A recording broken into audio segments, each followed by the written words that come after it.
Sylvain Ferreira, le patron, le boss et de veille stratégique, et aussi des sujets que nous abordons ensemble chaque semaine. Le mardi, il revient de vacances, ça tombe bien, on va pouvoir le retrouver et échanger avec lui sur des sujets nombreux de géopolitique. Bonjour Sylvain, et mes meilleurs Bonjour. voeux pour cette nouvelle Oui, année. bonjour Nicolas, bonjour à tous, une très très bonne année à vous tous. Bien, Sylvain, nous sommes donc en 2026, l'année a débuté fort avec Caracas, le Venezuela, l'intervention américaine.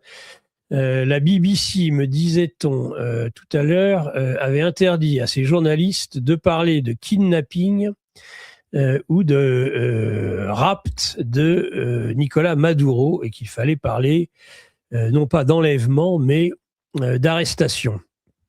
C'est dire la polémique autour de cette affaire. Est-ce que tu pourrais nous donner déjà, avant qu'on voit un peu savoir s'il y aura un effet de domino dans les semaines et les mois à venir, au moins en Amérique latine, mais peut-être au-delà, avec le Proche-Orient.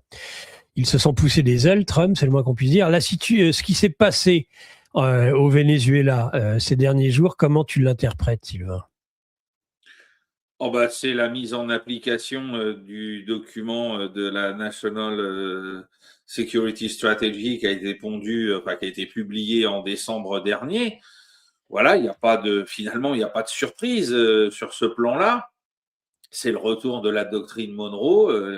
L'Amérique appartient aux Américains, sous-entendu aux États-Unis. Donc on a là la mise en action de cette doctrine.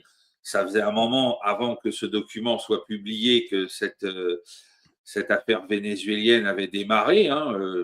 Ça fait depuis la fin de l'été, je vais y arriver, début de l'automne, que les Américains ont déployé des forces aéronavales de plus en plus importantes au large, notamment de Caracas. Donc rien de très étonnant. Sinon, la forme. Alors après, voilà, il y a ce petit jeu sémantique. Est-ce que c'est une capture? Alors je rappelle que quand on parle de capture, c'est parce qu'on traduit littéralement ce que disent les mots en anglais. C'est capture Maduro. Donc voilà. Alors c'est vrai qu'en français ça passe pas très bien. C'est un enlèvement. Il n'y a pas besoin d'aller chercher midi à 14 heures.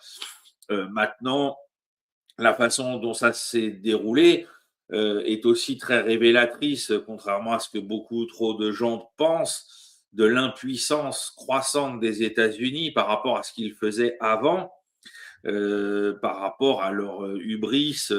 Je rappelle la dernière fois qu'ils sont intervenus en Amérique latine sous le prétexte d'arrêter un dirigeant d'un État pour narcotrafic.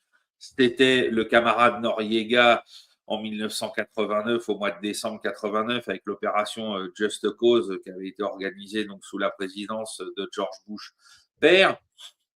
On avait assisté, alors le Panama, bien évidemment, c'est pas le Venezuela en termes de superficie, ni en termes d'armée, mais néanmoins, les États-Unis, à l'époque, avaient employé des moyens beaucoup plus importants pour occuper le terrain. Ça avait duré presque un mois de combats qui avaient été meurtriers. Il y a des centaines de soldats panaméens ou de policiers panaméens qui avaient été tués, plus d'une vingtaine de soldats américains, des centaines de civils. Enfin bref, ça avait été très très fort, très très dur. Je rappelle qu'à l'époque, l'Union soviétique existait encore, que tout ça avait été condamné au niveau du Conseil de sécurité, à l'ONU, etc., etc. Et que là, on a assisté à quelque chose qui pose beaucoup de questions sur le plan opérationnel entre une partie de, on va dire, l'armée, le gouvernement vénézuélien et les États-Unis, parce qu'il y a eu très peu d'opposition finalement à ce raid. Alors le raid a été très bien organisé, semble-t-il, très bien préparé, avec des informations extrêmement précises qui, semble-t-il, n'ont pas pu être fournies autrement que par des taupes, des gens qui ont été retournés ou achetés. Et donc, du coup, c'est voilà une opération très limitée finalement de décapitation. On apprend que le gouvernement américain va s'entendre très rapidement dans la journée de samedi sur le fait que la vice-présidente en place va exercer le pouvoir comme le prévoit la constitution vénézuélienne. Enfin bref, et que du coup, toutes les promesses que faisaient certains que d'un seul coup, il y ait une espèce de levée en masse populaire à travers les différentes milices qui sont armées jusqu'aux dents pour s'opposer à tout ça, puisque les Américains, finalement, entre guillemets, ne sont venus que récupérer et enlever Maduro, bah, il n'y a pas eu tout ça et il n'y aura vraisemblablement pas tout ça, parce qu'au niveau du gouvernement vénézuélien et d'une partie des élites du pays, on s'est entendu sur cette affaire. C'est pas possible autrement. Voilà. Alors, d'un côté, ça fait enrager tout le monde parce que le droit international est foulé aux pieds. Quoi de neuf sous le soleil? Enfin, franchement, je vois pas où il y a nouveauté dans cette affaire. Hein. Je rappelle la liste, si on commençait, même ne serait-ce que nous, ici en Europe, à se poser la question. On en est où sur Chypre au niveau du droit international? On en est où sur l'occupation depuis plus de 800 ans de l'Ulster comme partie intégrante du Royaume-Uni par rapport à l'indépendance de l'Irlande? Enfin, faut arrêter de sans arrêt. Moi, je suis d'accord, oui, c'est une violation du droit international. Très bien. Maintenant, ceux qui doivent la dénoncer sont eux-mêmes coupables de connivence avec ces violations-là. Donc, leur crédit pour le faire reste extrêmement limité. Hein, quand on accepte ce qui se passe notamment à Chypre, puisqu'on parle de l'Union européenne, comment peut-on être crédible pour venir dire ah ben non, mais vous n'avez pas le droit de faire ça? On le tolère entre deux pays de l'OTAN, dont un est membre de l'Union européenne depuis maintenant presque 50 ans, depuis 50 ans même d'ailleurs. Alors comment venir aujourd'hui se mettre là sur la table, oui, on est les parangons de vertu, etc. Bon, enfin, voilà, tout ça, c'est le grand cirque moral qui se poursuit, qui est d'ailleurs très intéressant, on pourra en reparler par rapport à ce qu'on a vu depuis 4 ans se faire sur l'Ukraine, parce que là aussi, ça en dit très long sur qui travaille pour qui. Mais pour les États-Unis, c'est donc l'application de la doctrine rebaptisée Monroe par Donald Trump lui-même, hein, c'est-à-dire s'occupe de... Bon, Monroe, c'est un peu ancien, ça date du début du 19e siècle, les gens s'en souviennent pas forcément. Donc, je vais parler de ma doctrine à moi, de Donald Trump.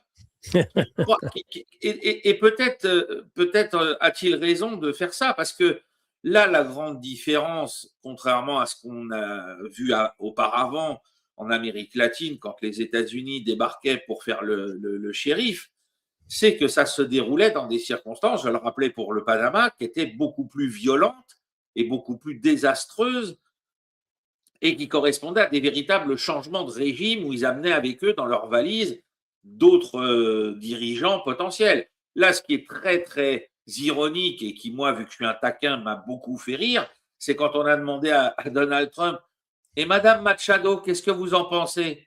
Ah mais non, mais elle est discréditée. Elle m'a piqué mon prix Nobel. Elle m'a piqué mon prix Nobel, oui. Et parce que Donald Trump sait très bien que Madame Machado est une... et je ne veux pas dire un agent au sens stipendié, mais pas loin, des néocons américains qui sont les ennemis de Donald Trump. Donc c'est pour ça qu'il ne veut pas en entendre parler et qu'il a probablement été capable de mettre en place quelque chose de différent en profitant, parce que les gens qui, c'est pareil, sont là à nous dire Maduro, Maduro, bah oui, c'est très bien, sauf que Maduro, si ça s'est déroulé comme ça signifie bien que une partie, je dis bien une partie du peuple vénézuélien ne le suit plus depuis des années et des années. Hein, je pense qu'une opération comme ça n'aurait jamais pu avoir lieu contre Hugo Chavez. Là, contre Maduro et par rapport à son ineptie dans sa gestion du pays, il a cristallisé contre lui des gens qui n'ont pas voulu mourir pour lui, que ce soit dans l'appareil d'État ou que ce soit au sein de la population. Et donc, c'est pour ça qu'on n'a pas assisté à un débarquement en force des États-Unis. Mais c'est aussi, c'est ce que j'explique dans mon dernier livre, c'est aussi parce que les États-Unis n'ont plus les moyens militaires de mener des opérations d'une envergure aussi importante que ce qu'ils pouvaient faire autrefois, parce que notamment, je l'explique dans mon livre, le corps des La Marines. fin de la domination américaine, en tout cas, tu en Voilà, parles, oui. voilà, le corps des Marines est en pleine restructuration pour affronter potentiellement un jour la Chine. On lui a enlevé ses moyens lourds. Aujourd'hui, il n'aurait pas été en capacité, sans que ça devienne un véritable bain de sang, de débarquer avec perte et fracas sur les côtes vénézuéliennes. Donc c'est aussi un changement de régime quelque part qui est low cost, alors qui fonctionne très bien parce qu'on a su payer les éléments clés du régime de Maduro, mais c'est aussi montrer qu'on n'est pas capable, on n'est plus capable de jouer la politique de la canonnière, et peut-être aussi, parce que j'en fais crédit potentiellement à Donald Trump, qu'on n'a plus envie de se lancer dans des choses qui finissent toujours par se retourner contre vous au niveau de la population qui rejette l'idée que ce soit quelqu'un de l'étranger qui vienne s'installer avec les GIs ou les Marines à la tête de leur pays. Je pense qu'aux États-Unis, il y a quand même des gens intelligents qui se sont dit tout ça, ça a fonctionné en termes d'efficacité plus ou moins au cours du XXe siècle, hein, parce qu'il y a quand même eu aussi des ratés. Je rappelle la baie des cochons, puisque je pense qu'on parlera de Cuba tout à l'heure. Et là, il faudrait peut-être qu'on arrête avec ça parce que on va déjà que là, bon, il y a quand même des gens qui sont là à crier à U et à Dia. Le mieux, c'est d'aller s'emparer juste de la personne qui nous pose problème. Il y a même des gens qui disent que Maduro, vu la tête qu'il fait sur les photos, c'est pas si mal pour lui qu'il se soit fait attraper. Certains vont même jusqu'à évoquer qu'il serait, que ce serait une mascarade. Alors là, je ne m'aventurerai pas sur ces hypothèses-là, mais en tout cas, ça s'est passé avec énormément de retenue par rapport à d'habitude. Alors, il y a quand même eu quelques dizaines de morts, hein, semble-t-il, notamment la garde prétorienne de Maduro qui était composée de pas mal de Cubains. Mais voilà, ça n'était pas ce qui s'est passé avec Panama en 1989. Hein, il faut être bien clair sur cette affaire.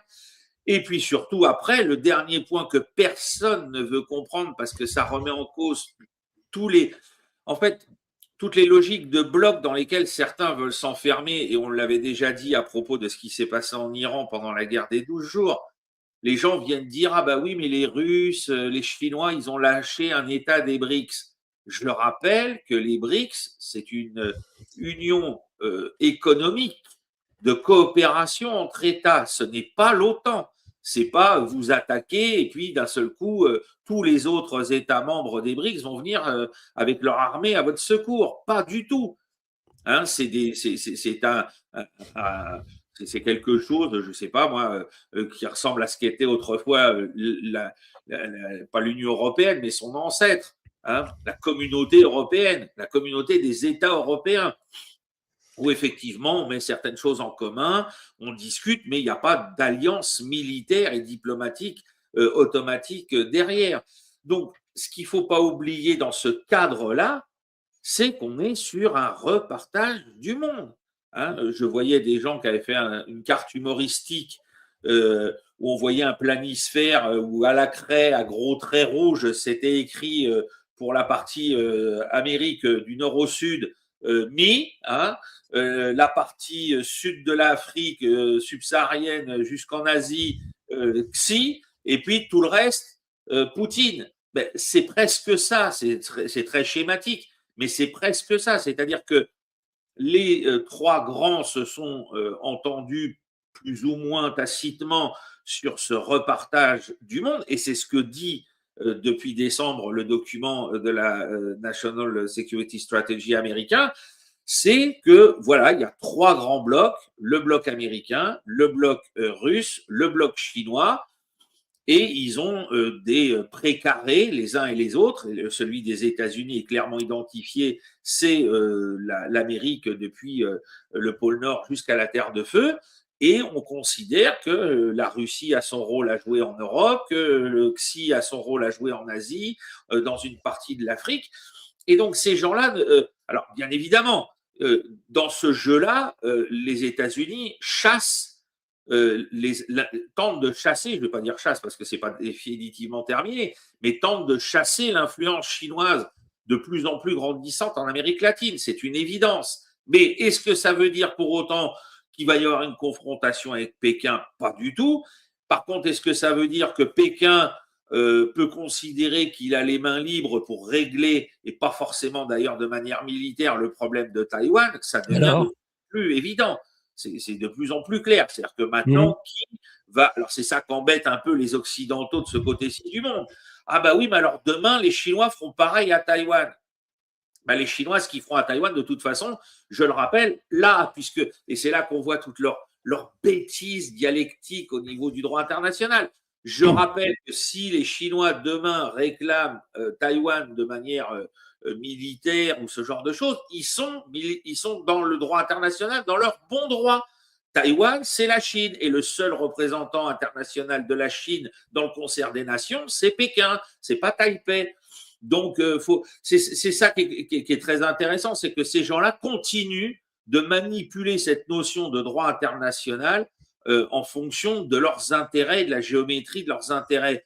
Bon, ben voilà, donc là, l'exemple avec Taïwan, c'est le meilleur moyen de les discréditer en disant, mais alors attendez, vous parlez de droit international avec l'histoire de Maduro, en nous disant les Américains ne font pas ce qu'il faut, mais vous allez critiquer la Chine alors qu'elle, elle a plus de droits au niveau de l'ONU, au niveau de tout ça, de dire la souveraineté de Pékin doit s'étendre sur l'île de Formose.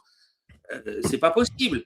Il y a une nation qui s'appelle la République populaire de Chine qui est reconnue par l'ONU, par tous les pays à l'ONU de manière totale depuis maintenant plus de 40 ans, plus de 50 ans même, et qui est membre du Conseil de sécurité, membre permanent. Qu'est-ce que vous voulez venir faire de plus légal en droit international comme assise? C'est pas possible. Donc, si ces types-là vous disent demain Formose, je vous rappelle que c'est à nous, qu'est-ce que vous allez leur opposer?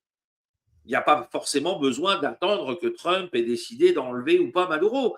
Hein, ils sont déjà de facto dans leur bon droit. Alors après, on peut nous dire, et c'est là encore une fois qu'on voit cette géométrie variable, ah bah oui, mais eux, c'est des méchants communistes. Et bien là, c'est reparti. Hein, encore de la morale, encore de l'idéologie. Hein, alors que là, il faut bien considérer que depuis la fin de la guerre froide, on ne veut pas le voir parce que bah, nous, Européens, on est des feignants. Hein, qu'on est resté dans notre petit modèle cool, tranquille, hérité de la guerre froide et qu'on pense toujours de la même manière. Le monde multipolaire se recompose depuis la fin de la guerre froide. Alors, il est passé d'abord par la phase hégémonique américaine qu'on a connue jusqu'à 2001-2003. Ça a duré 10 ans. Et puis, depuis, bah, c'est en recomposition. C'était violent, c'était difficile. Ce n'est plus manichéen, les bons contre les méchants. C'est complexe. Hein, je ne cesse de le dire. Pourtant, à nos portes, on a quelqu'un qui nous en fait la démonstration depuis 20 ans, c'est Erdogan, hein, qui nous montre comment on doit gérer un État en fonction des intérêts de l'État et pas en fonction de moraline ou de ceci ou de cela. Hein, puisque Erdogan, il est capable un jour de dire je fais du commerce avec Poutine et puis de l'autre côté d'envoyer des drones aux Ukrainiens, de dire je vais rayer Israël de la carte mais de continuer de vendre du pétrole à Israël. Enfin bref, voilà, on est revenu à ça et ça ne rentre pas dans le logiciel des petits fragiles européens que nous sommes depuis qu'on a été complètement vassalisés à partir de 1945, sauf nous pendant la période de la présidence, enfin des présidences du général de Gaulle. Et donc là, tout le monde est là, mais comment ça se passe et tout. Enfin voilà, on est complètement paumé parce que là, on est face à l'exercice de la puissance. Voilà, on va y retourner. Soyez prêts parce que ça va continuer de tanguer. Demain, quand il dit je veux le Groenland, il aura le Groenland. Hein, et d'ailleurs, ah oui, pour toi, demain, il va récupérer le Groenland. Et oui, parce qu'il en a besoin. Ils en ont besoin. Ah bah tiens donc. Ils en ont besoin. Donc, alors après, je ne te vends pas une formule en te disant ce sera de telle ou telle manière. Mais les types vont céder. Qu'est-ce que tu veux leur opposer? Puisque nous, on a nié l'idée que la puissance était quelque chose de naturellement légitime. La puissance, c'est mal, hein, sous prétexte que nos cousins d'outre-Rhin ont fait n'importe quoi avec le concept de puissance au début du XXe siècle, on a dit ah ben non, nous on veut surtout plus être puissant, c'est pas bien la puissance. Ah là là, c'est pas bien. Ben oui, mais sauf qu'on est les seuls à avoir dit ça. Hein. Il n'y a que nous. Hein. Je rappelle que les Chinois qui ont perdu 20 millions de morts pendant la Seconde Guerre mondiale, ils n'ont pas dit pour ça ah ben non, on veut pas de puissance. Au contraire, ils ont dit vu ce qu'on a payé comme prix de notre impuissance avant la Seconde Guerre mondiale, on va pas y retourner. Hein. Et la puissance, on en veut. Hein. Et autant qu'on pourra, on en prendra pour se défendre et se protéger. Nous, on a dit tout le contraire parce qu'on est des chiffres molles. Bon, ben voilà. Donc là, j'entendais les déclarations de la première ministre danoise, mais non, mais on va trouver un terrain de discussion, il n'y a pas besoin d'en passer par la violence. Oui, l'autre, il va te passer un coup de fil, il va te dire, bon, c'est bon, je peux mettre le Star Spangled Banner sur l'île ou pas? Et puis c'est tout. Alors peut-être qu'il n'y aura pas besoin d'envoyer un commando enlever Jean-Noël Barrot ou Emmanuel Macron ou que sais-je, mais ou Madame van der Leyen pour contraindre l'Union européenne à accepter tout ça. Moi, par contre, je suis favorable à l'idée de Dimitri Medvedev. Hein. S'il peut envoyer l'espèce naze enlever Merz, alors là, ça me ferait énormément rire. Je parle de ça, c'est une boutade, mais je trouve l'idée exceptionnelle. Et c'est d'ailleurs aussi très intéressant parce que des gens ils disent mais tu veux pas prendre Macron? Mais pour les Russes, les maîtres de l'Europe de l'Ouest, c'est les Allemands.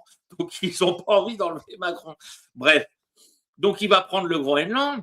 Demain, bien évidemment, il va régler son compte à Cuba parce que de toute façon, ils ont tellement asséché l'île de toute vitalité qu'il reste plus qu'à la récupérer comme c'est plus un fruit mûr là, c'est un fruit complètement avarié.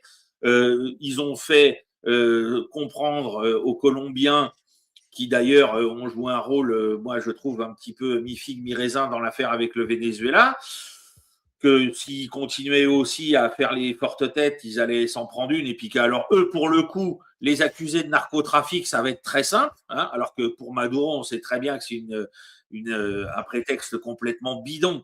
Hein, il y a à peine 8% de la drogue qui transite par le Venezuela, et notamment la cocaïne, qui va vers les États-Unis. Donc, ce n'est pas le problème essentiel pour le contrôle de la drogue aux États-Unis. Le vrai problème, c'est le Mexique. Et je salue mon ami Gérard Boyadjian qui m'a fait un petit incentive là-dessus l'autre jour en m'expliquant que de toute façon, le problème des narcotrafics avec les États-Unis, c'est pas la drogue. Et ça, on l'a vu avec la guerre en Ukraine, ça corrobore ces informations, puisque lui passe une grande partie de son temps au Mexique. C'est que les cartels sont les premiers clients hors État du complexe militaro-industriel américain. Ils achètent des dizaines et des dizaines de millions de dollars d'armes au complexe militaro-industriel américain. Et ces armes servent à leur guerre interne ou à leur guerre d'expansion. Et donc pour les Américains, il n'y a pas, enfin pour les entreprises américaines, il n'y a pas de mal à continuer de vendre des choses à ces gens-là. Mais si demain, comme les sénateurs républicains ou démocrates du sud sur la frontière du Rio Grande l'avaient évoqué il y a 3 ans, les mecs intervenaient au Mexique contre les cartels, bah, ils tueraient les clients numéro 1 du complexe militaro-industriel hors État. Donc automatiquement, on ne va pas se priver. Donc c'est encore une fois tout ça. C'est encore des prétextes, c'est encore des voilà. Alors que Trump en est marre qu'il y ait des zombies dans les rues des grandes villes américaines qui soient shootés au fentanyl, on peut le comprendre, mais il va rien pouvoir faire de structurel sur le long terme pour empêcher ce genre de choses.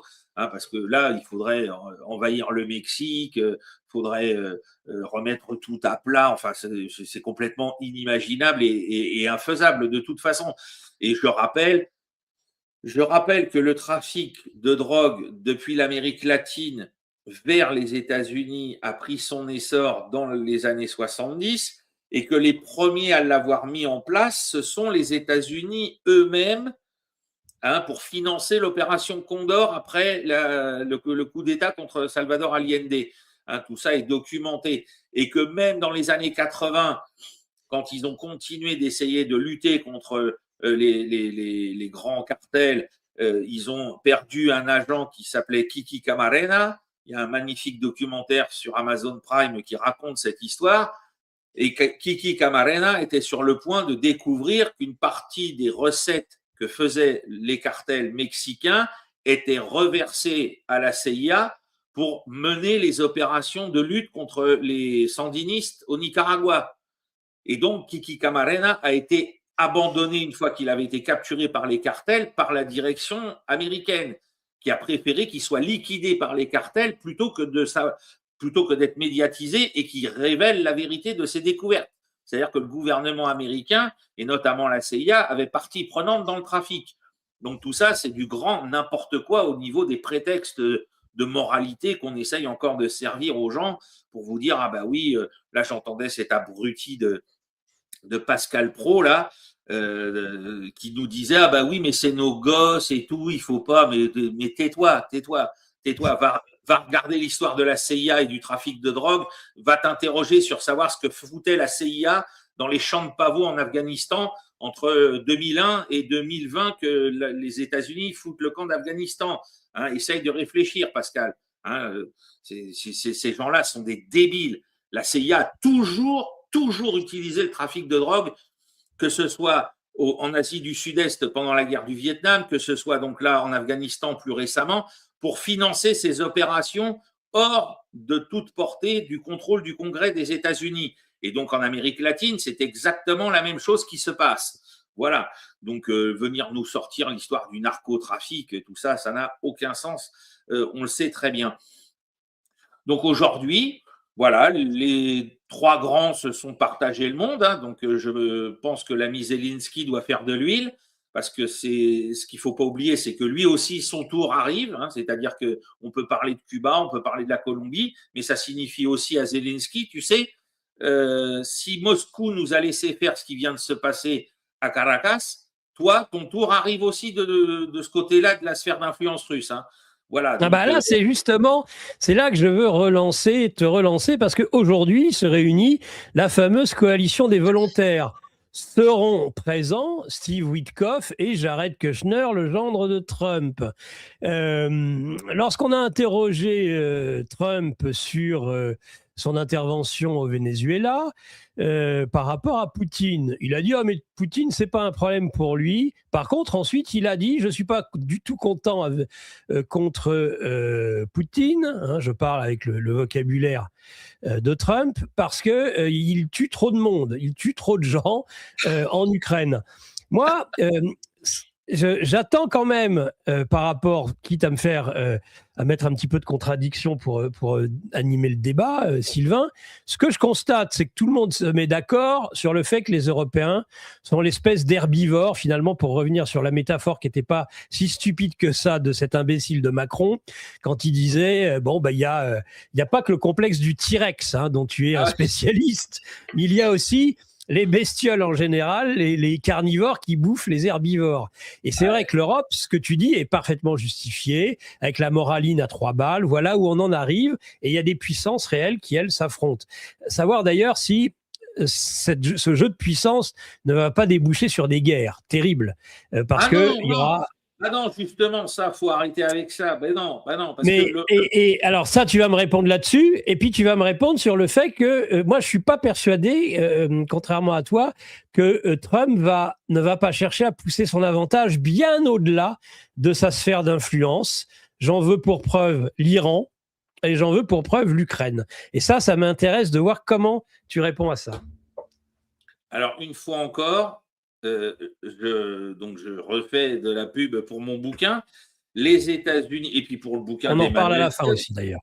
Pour le bouquin d'Emmanuel Todd, La défaite de l'Occident, les Américains, ce n'est plus l'Amérique de 89, de George Bush père, triomphante après 8 années de reaganisme, avec un rebond économique, notamment dans le domaine de la finance colossal, qui avait coûté cher, parce qu'en 88, je le rappelle, il y a eu un petit crash boursier qui avait laissé quelques traces. Bref, et puis avec une armée énorme, des moyens colossaux pour éventuellement affronter l'Union soviétique, on n'en est plus là du tout, hein, plus du tout. Et donc aujourd'hui, c'est pour ça qu'on se limite à des coups de force low cost. Hein. C'est pour ça que là, on enlève un dirigeant.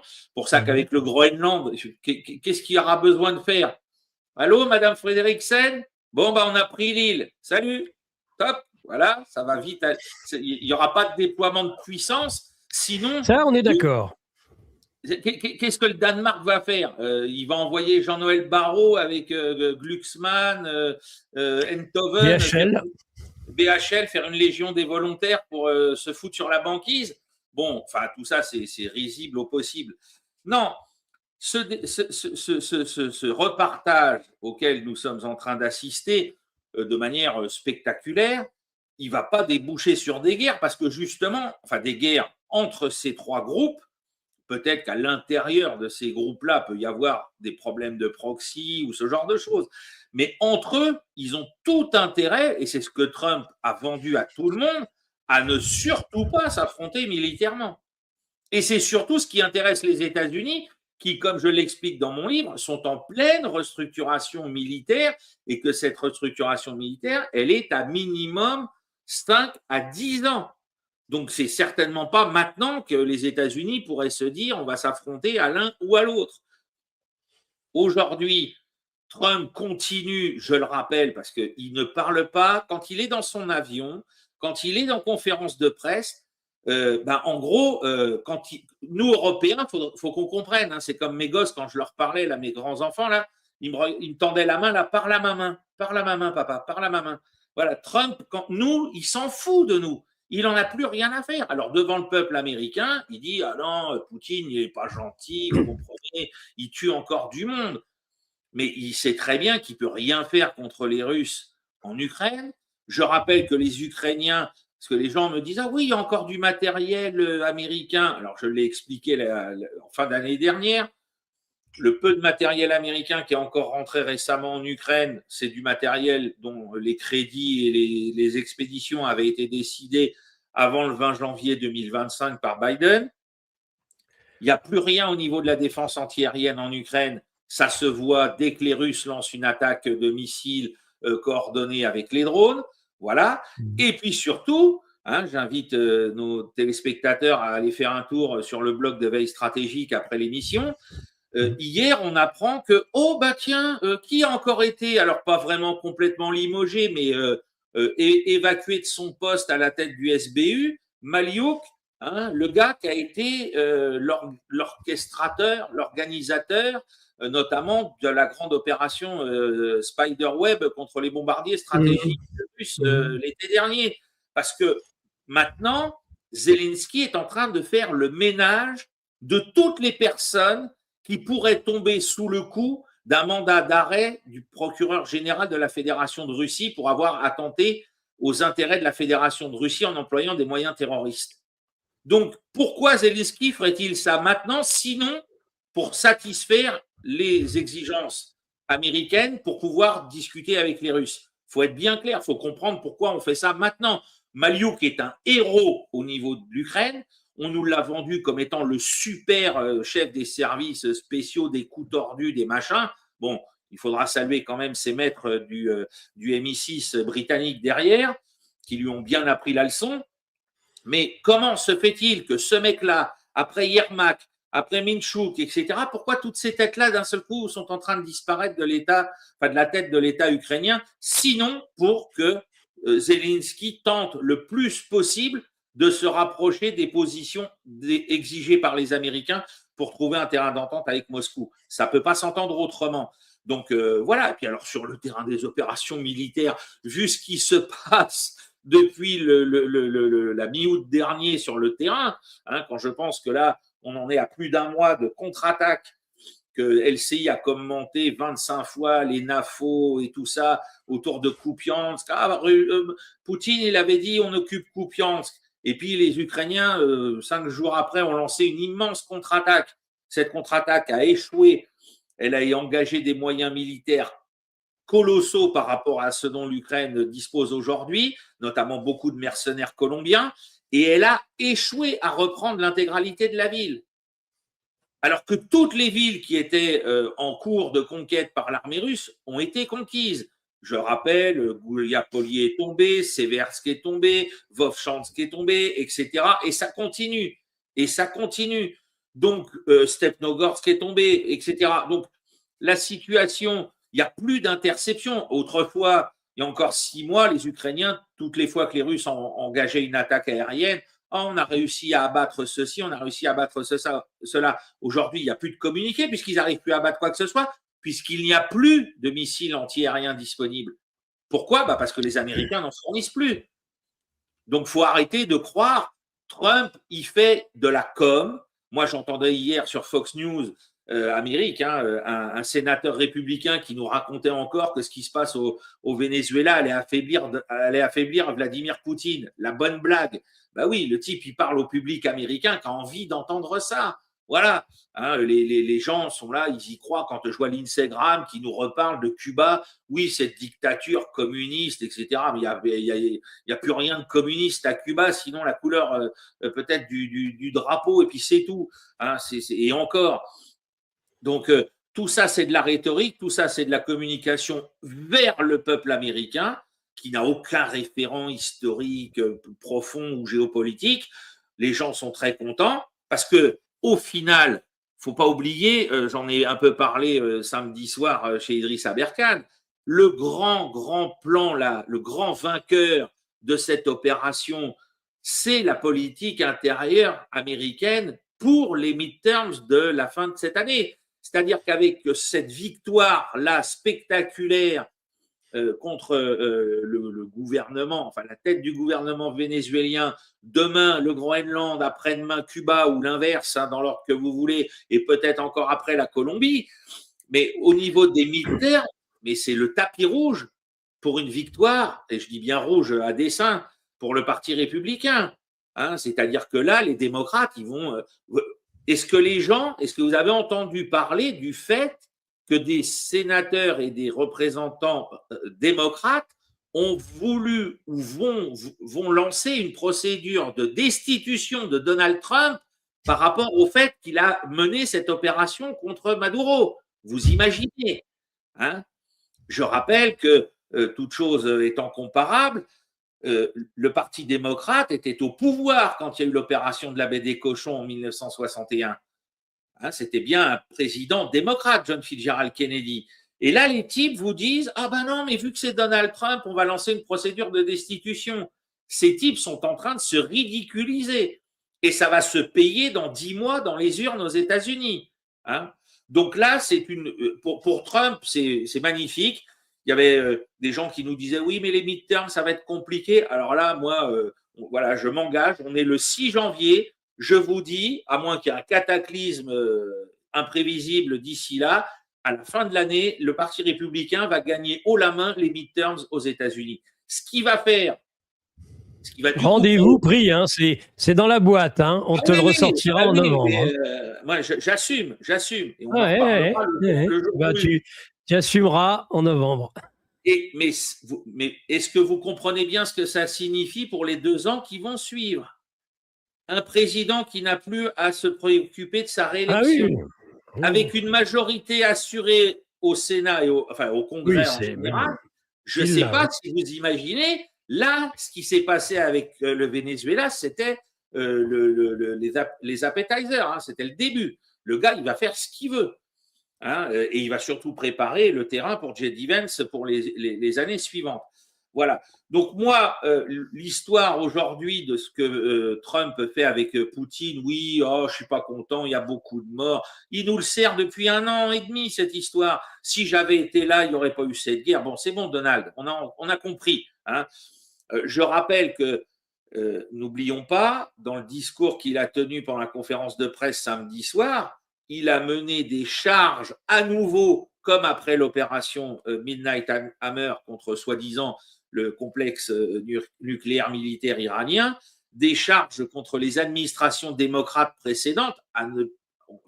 On était autant dans la politique étrangère et la politique extérieure et la grande géopolitique que dans les affaires les plus sordides de la politique intérieure américaine. Il n'a pas pu s'empêcher de rappeler, moi j'ai en gros des couilles et j'ai été capable de conformer mes actes à mes paroles. Les démocrates avaient fait ceci, cela, ils n'ont jamais été capables de frapper. Obama ceci, Obama cela. Donald Trump a aussi joué un coup de politique intérieure majeur avec cette histoire de Maduro. Il ne faut pas le perdre de vue. Hein. Donc après, qu'il lie à ça les histoires avec Poutine et tout, bon, voilà, ça sera pour vendre. Je rappelle, Donald Trump est le VRP de la défaite de l'Occident en Ukraine. Il est là pour la faire passer. Il est là pour la faire digérer et pour faire de telle sorte, surtout, à ce qu'elle ne retombe pas symboliquement sur les épaules des États-Unis d'Amérique. Donc c'est pour ça qu'il tient ce genre de discours. C'est certainement pas parce qu'il va aller casser les pieds à Vladimir Poutine par rapport à ce qui est en train de se passer. Voilà. Alors, je vais revenir à la charge parce que tu n'as pas répondu ou je ne me suis pas bien exprimé. Je me suis mal exprimé. Je te relance. Alors, déjà, sur le jeu de chaises musicales ou les modifications, en effet, à des postes essentiels en Ukraine, on est d'accord, sauf que je te demanderais de te positionner par rapport à Boudanov, qui donc remplace Yermak, qui me semble pas être quelque chose qui va dans le sens des négociations avec la Russie. Bon, mais ça, à voir. J'en reviens à ces 3 points de friction, et tu n'as pas répondu sur l'Iran, sur lequel le jeu des grandes puissances peut conduire à des guerres et à des guerres majeures. Il y a Taïwan, mais Taïwan, au-delà de Taïwan, c'est le Japon, et je pense que le problème, c'est qu'il y a un vrai lieu d'affrontement possible entre les États-Unis et la Chine à ce niveau-là.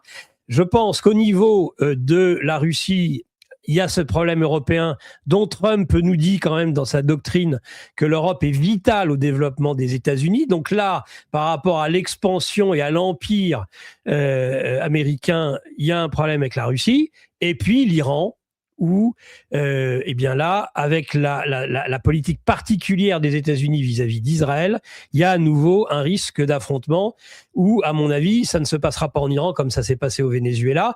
Et je ne pense pas que Chine et Russie resteront inertes s'il y avait demain un changement de régime, ou en tout cas une tentative de changement de régime en Iran, ou alors ça voudrait dire quand même que l'empire américain est en train de s'étendre. Et donc je termine juste, je me demande, j'ai pas de certitude, hein, je me demande si la grande différence qu'il y a quand même entre les 3 grandes puissances dont à juste titre tu parles, c'est que 2 empires sont des empires régionaux qui, eux, accepteraient la logique qui est la tienne. Un empire régional chinois, un empire régional russe, qui accepterait de limiter sa puissance, mais je m'interroge encore sur ce que représentent les États-Unis d'Amérique. Les États-Unis d'Amérique, n'est-ce pas un empire mondial qui portera la guerre dans le monde parce que dans son ADN, ce n'est pas quelque chose qui ne pourra jamais se réduire à la doctrine Monroe ou Donroe, si en effet on la rebaptise Donroe, parce qu'ils ont une dimension mondiale qui, elle, est porteuse de guerre. C'est la question que je te pose, et revenir, si tu veux bien, quand même à un moment donné sur l'Iran. Alors, on va commencer par l'Iran. Aujourd'hui, en Iran, on assiste à des manifestations plus ou moins violentes dans certaines villes du pays qui, si on compare avec les précédents moments où il y a eu ce genre d'éruption populaire, sont, semble-t-il, déjà… alors, je ne parle pas de la violence, hein, mais je parle du nombre de personnes qui descendent dans les rues, et notamment dans les grandes villes. Il y a quand même, les gens le reconnaissent, moins de monde.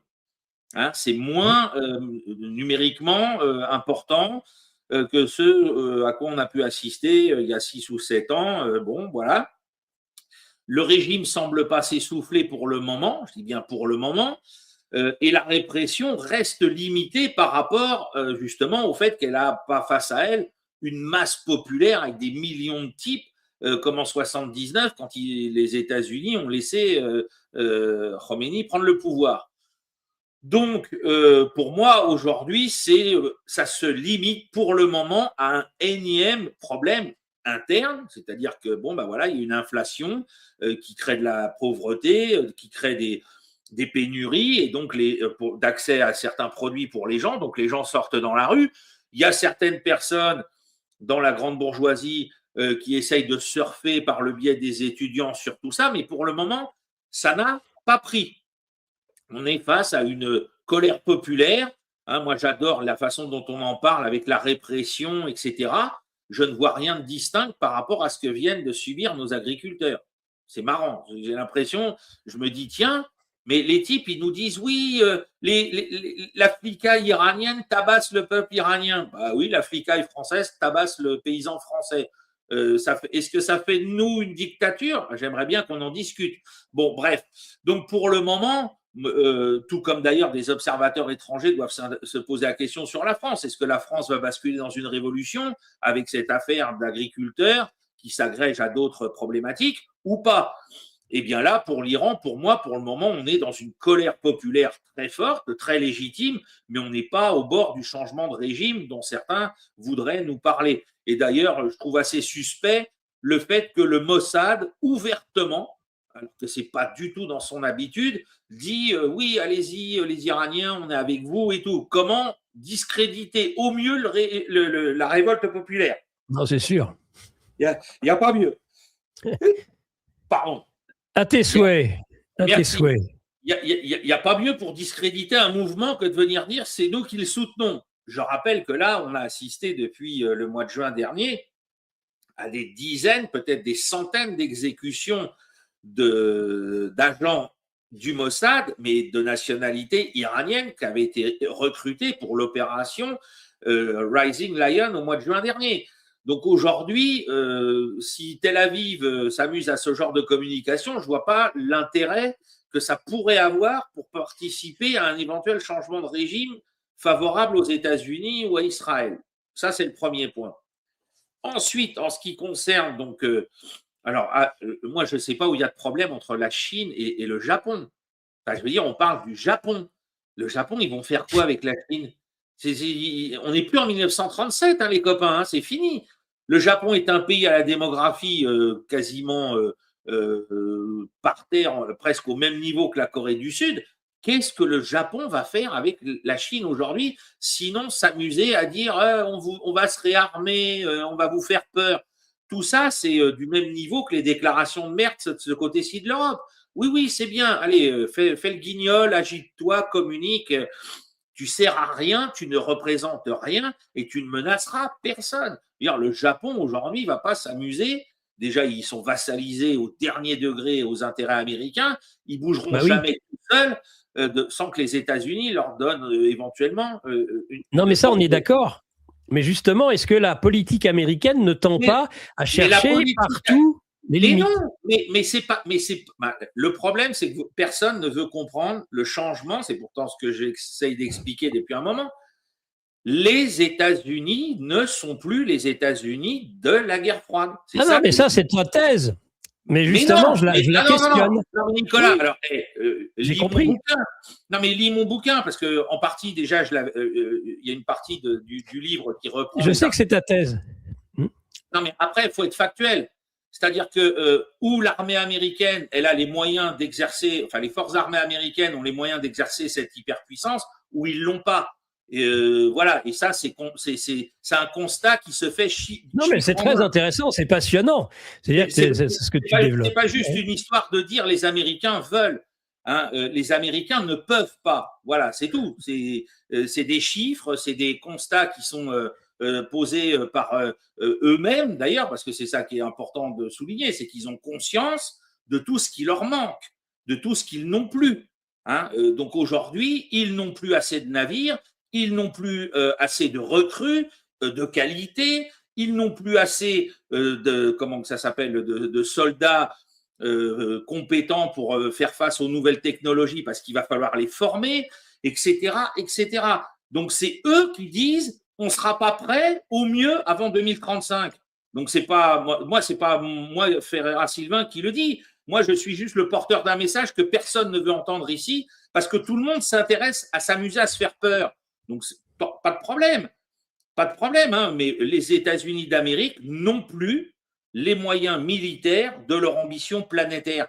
Et d'ailleurs, puisque tu parles de l'Europe, que font les États-Unis d'Amérique depuis avant même que Donald Trump arrive, sinon démanteler des bases en Europe occidentale, parce qu'ils n'ont plus les moyens de les entretenir? Voilà, c'est tout. Pourquoi aujourd'hui les États-Unis d'Amérique sont-ils dans un problème monumentale de dépendance à des minerais rares chinois qui sont comptables de 81% des matériels de pointe de toutes les forces armées américaines? et que cette dépendance ne sera pas réglée au mieux en imaginant qu'il n'y ait aucune interruption dans les réformes entreprises depuis 2 ans avant 5 ans. Voilà, donc tout le monde peut raconter ce qu'il veut. Moi, ce que je vois, c'est que les Américains savent qu'ils n'ont plus les moyens de leur hyperpuissance au niveau militaire. Alors c'est pour ça, ils vont aller taper des gens dans leur hémisphère qui n'ont aucun moyen de se défendre. Alors là, c'était Maduro, demain ce sera le Groenland ou Cuba. Hein, j'ai dit le tiercé, je ne connais pas encore l'ordre d'arrivée des chevaux. Peut-être ensuite la Colombie, parce que personne ne peut s'opposer à eux dans ces cadres-là. Mais contre la Chine ou contre la Russie, bah, ils savent très bien qu'ils ne jouent pas du tout contre le même genre d'adversaire. Et notamment, là, contre la Russie, voilà, vu qu'ils démantèlent leur base, vu qu'ils ont décidé de faire des économies, c'est bizarre, parce que s'ils avaient l'hyperpuissance des années 80, jamais ils se diraient, tiens, il faut qu'on démantèle des bases en Europe. Ils n'arrêtent pas de le faire. Pete Hegseth a laissé entendre dans des conversations de couloir, on a rapporté ça sur Veille Stratégique avant les vacances, qu'ils allaient faire de la fusion de leur grand commandement opérationnel sur les grandes régions du monde, parce qu'ils estiment que c'est peut-être plus la peine d'en avoir autant par rapport justement à cet hégémon qui n'existe plus pour faire des économies structurelles. Donc tout ça va dans le sens de ce reflux de l'Empire américain sur ses bases. Ça ne veut pas dire qu'ils ne veulent pas continuer leur influence sur le monde, mais ça, ce n'est pas la même chose que l'impérium. Hein, ça, il faut bien le comprendre. Et je rappelle, parce que là, toi, tu fais ton journaliste de LCI, tu dis non, mais tu dis que dans le document sur la National Strategy, Security Strategy, les États-Unis considèrent l'Europe comme vitale et que l'équilibre de l'Europe ne peut exister qu'avec une Russie puissante. Donc, faut citer la citation intégrale. Hein, l'Europe est vitale pour les États-Unis, adossée à une Russie puissante.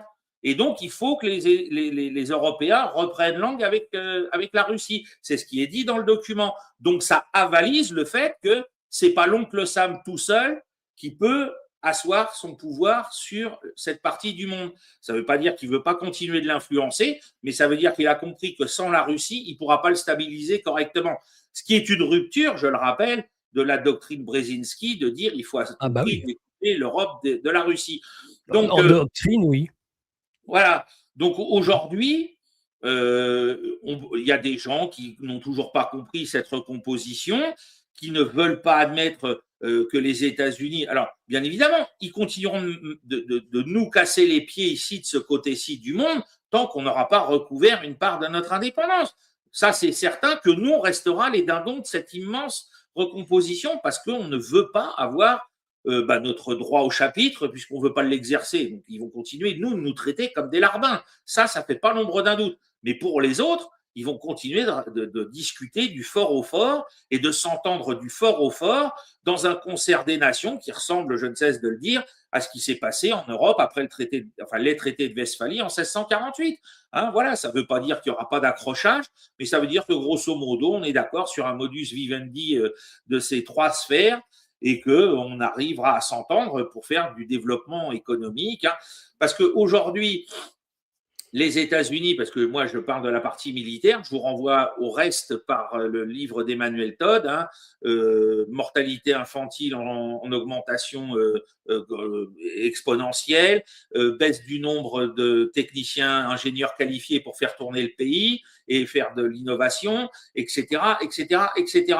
Donc quand on a ce problème-là, enfin ces problèmes-là, plus les problèmes militaires que moi je mets en exergue dans mon bouquin, on ne peut plus s'amuser à faire autre chose que de jouer au shérif contre les camarades latino-américains qui n'ont quasiment aucun moyen de se défendre.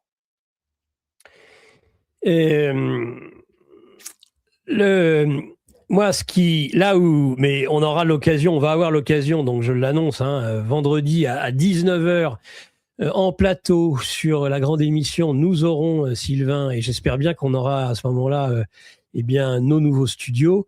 Nous aurons Sylvain Ferreira à 19h dans la grande émission sur son livre justement dont on est en train de parler, qui est important de comprendre pour la suite, c'est-à-dire la fin de la domination américaine.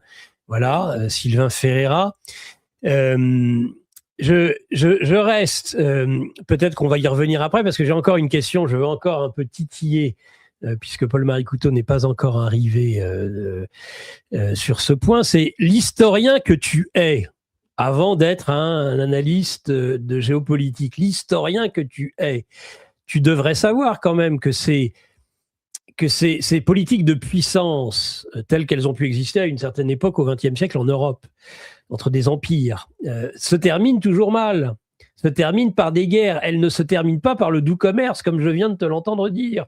Mais justement, c'est là la notion de géographie qui est cardinale à prendre en compte. Là, on n'est plus en train de parler des empires européens dont les frontières sont collées les unes aux autres. On est en train de parler d'empires régionaux, de sphères d'influence à l'échelle du monde, avec bien évidemment dans ces sphères d'influence des États qui ont leur autonomie, etc. Parce que là, que disent les Américains aux Sud-Américains et aux Latino-Américains? En gros, vous faites ce que vous voulez tant que vous restez amicaux avec nous. Ils sont pas là, ils sont plus là à dire on va débarquer avec. Alors on débarquera avec les armes si vous êtes plus amicaux, mais si vous êtes amicaux avec nous, on peut vous laisser. Et c'est ce qui se passe notamment avec le Brésil de Lula. On peut vous laisser là. Vous faites une partie du business que vous voulez.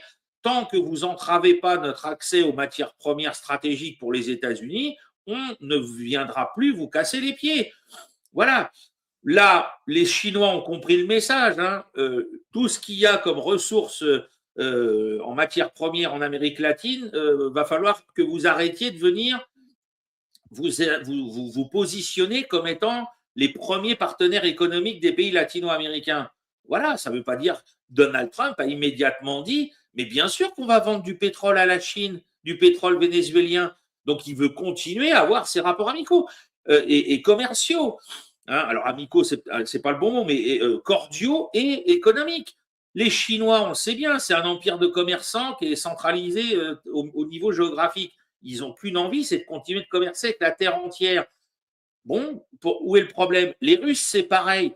Le couac sur la notion impériale, il vient malheureusement, là par contre, c'est vrai que ça nous incombe à nous dans notre ADN en tant qu'Européens de l'Ouest. C'est que nous, on avait une vision impériale. Vu que l'empire d'à côté était vraiment à côté, il fallait aller lui foutre sur la gueule immédiatement pour s'assurer de notre sécurité.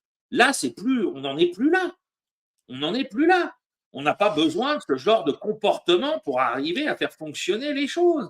C'est ça la nouveauté. Et il faut aussi l'admettre. Ne pas vouloir comprendre. Moi, je réalise le saut cognitif que ça représente, ce basculement dans ce monde-là où nous sommes absents par notre propre faute. Ah ben oui, c'est vertigineux. Et donc, toute notre assise culturelle, historique, etc., elle est complètement bousculée. Mais regardons ce que nous proposait quand même le général de Gaulle autrefois. Est-ce que la France de Gaulle était un État qui était sans arrêt amical, sans arrêt fraternel, sans arrêt ceci, sans arrêt cela? Ben non. Sinon, comment remercier Jacques Foccart pour son œuvre? Voilà, c'est tout. Faut arrêter de jouer au bisounours. La France du général de Gaulle avait des rapports apaisés avec l'Europe, elle voulait un équilibre entre les États-Unis, l'Union soviétique, etc. Mais ça ne nous empêchait pas de continuer de pratiquer une forme de néocolonialisme avec la France-Afrique pour servir nos intérêts. Voilà, c'est tout. Donc, on était dans cette relation-là au monde. Et moi, je pense qu'aujourd'hui, c'est ce que veulent à la fois Trump, à la fois Xi Jinping, à la fois Vladimir Poutine. Alors ça, je le rappelle, ça n'empêchera pas aux marges qu'il y ait des tensions. Mais de là à dire qu'il y aura un affrontement direct entre ces empires, moi, je n'y crois pas. Voilà. En tout cas, tant qu'aux États-Unis, les réformes qui sont à entreprendre n'auront pas porté leurs fruits, et je le rappelle, c'est pas avant pour certaines 2035, d'autres 2030, on va y parvenir. Voilà. Passionnant échange, passionnant, tout à fait passionnant, tout ce que cette capacité de Sylvain Ferreira sur le plan paradigmatique à faire avancer les raisonnements et à donner un éclairage. Bravo en tous les cas. même si je ne suis pas nécessairement toujours absolument d'accord Mais tant mieux, avec toi. tant mieux, tant mieux. Mais c'est justement, moi je crois à cette friction humaine du désaccord constructif sur lequel il y a une disputation pour essayer d'avancer, et puis surtout pour nous Européens d'essayer de retrouver notre juste place au milieu de tout ça, parce que dans ce concert des nouveaux empires, il y a nécessité que l'Europe retrouve une place. Hein. Et je le rappelais au début de notre conversation, dans notre sphère géographique proche, on peut en penser, et là encore une fois, il faut arrêter avec les histoires de moraline à 2 balles. Regardons l'exemple de ce que fait la Turquie d'Erdogan dans cette nouvelle gestion, dans ce retour à la gestion de la puissance. Alors eux, c'est à l'échelle régionale, c'est pas à l'échelle du monde. Mais regardez ce que fait Erdogan. Je veux dire, c'est remarquable au sens intéressant, ça nous donne des leçons.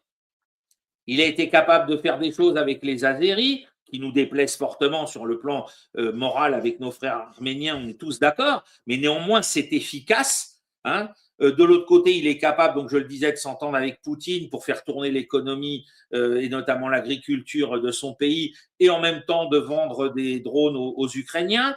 Il est capable de dire tiens, je vais créer une nouvelle guerre sainte contre Israël, je vais changer de régime en Syrie. Le type sert les intérêts de la Turquie.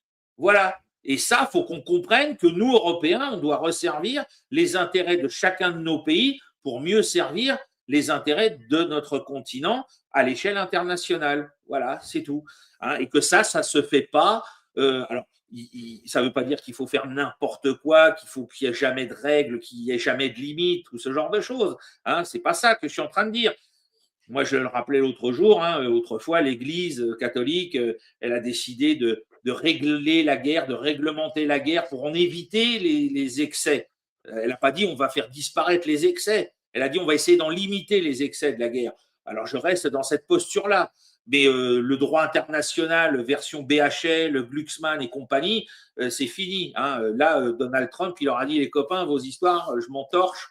Et il faut qu'on arrête ce cirque-là, ça ne sert plus à rien. Parce que j'ai vu des gens aussi, ah oui, je voudrais conclure là-dessus. Vas-y. J'ai vu des gens aussi nous dire ah, mais Maduro, il était sous mandat international. Et Benjamin Netanyahou, salut.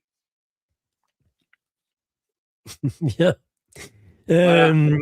Pour justifier ce qui a été fait, il y a des types débiles qui viennent nous dire ah, bah oui, mais Maduro, il est recherché, il y a un mandat d'arrêt.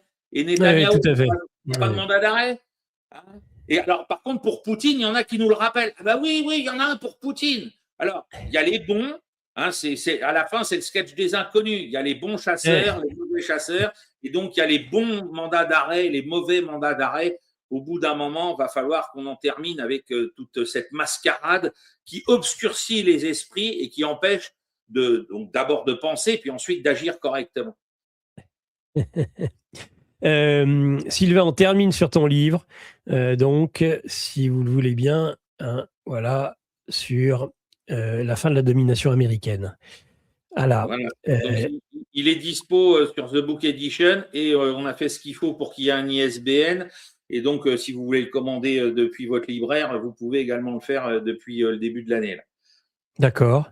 Bon, voilà. Si vous voulez tout comprendre aux enjeux du débat qui vient de se développer aussi aujourd'hui, là, c'est tout à fait important parce qu'on se dit, la fin de la domination américaine, son livre est à contre-courant de ce qui se passe avec le Venezuela. Mais non, justement, il explique ça très bien. On a compris aujourd'hui les thèses et les nouveaux paradigmes que cherchait à inscrire Sylvain Ferreira dans le débat, et c'est très éclairant.